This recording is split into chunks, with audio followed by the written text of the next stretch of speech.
Sí, me parece muy interesante. Creo que es una posición bastante cautelosa y acertada porque nos da alas, pues eso, a abrirnos y poder conectar teorías de distintas disciplinas y mejorar lo que sabemos en psicología al final. Y por eso Claro. aparecen disciplinas como la neuropsicología, Ujú. etcétera.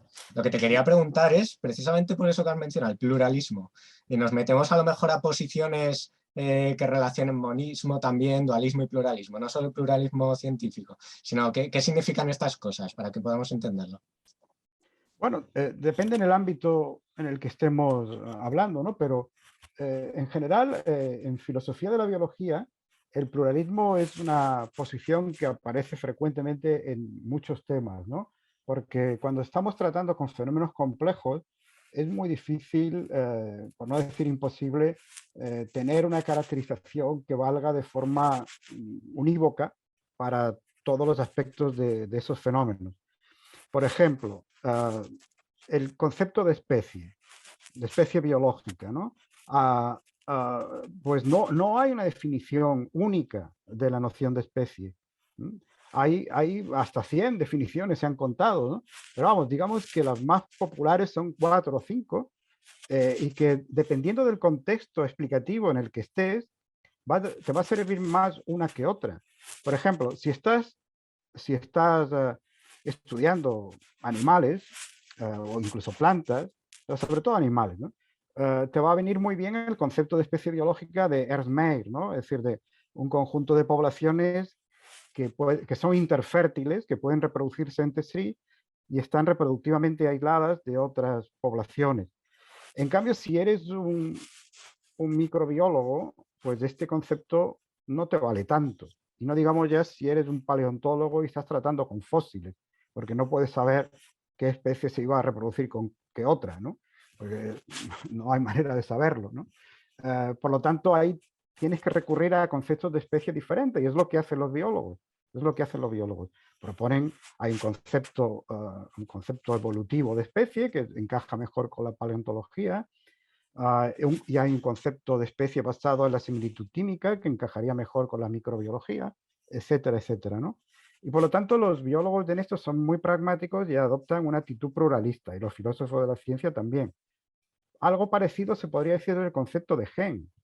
El concepto de gen no es tan claro y tan unívoco como mucha gente piensa.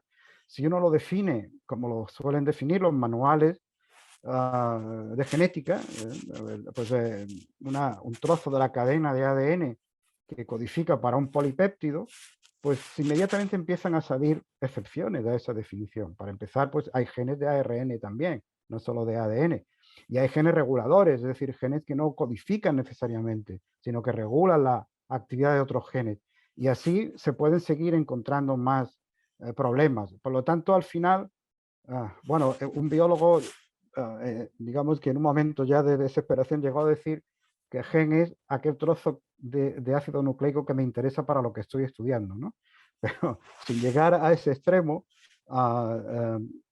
podríamos decir que la noción de gen va a depender del contexto en el que se está haciendo un estudio, un experimento, un análisis, ¿no?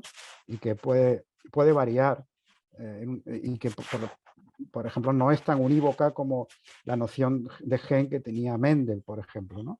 La genética mendeliana. Bueno, Mendel no hablaba de genes, hablaba de factores, pero vamos, la noción de gen que se fraguó a partir de la genética mendeliana, ¿no?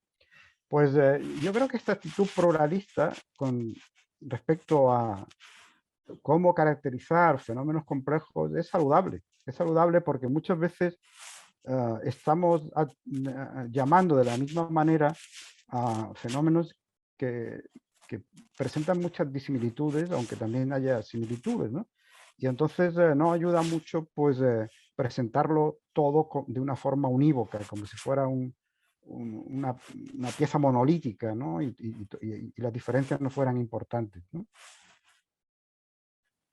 Pues arrojas muchísima luz, Antonio. O sea, me parece muy pertinente y lo voy a estudiar también, porque todo este tema de pluralismo, que haya conceptos diferentes de especie, creo que se podría aplicar a esto de lo psicológico en función del contexto de estudio. Me ha recordado Mira, también otro ejemplo, por ejemplo, de Sí. pluralismo sería el de las unidades de la selección natural.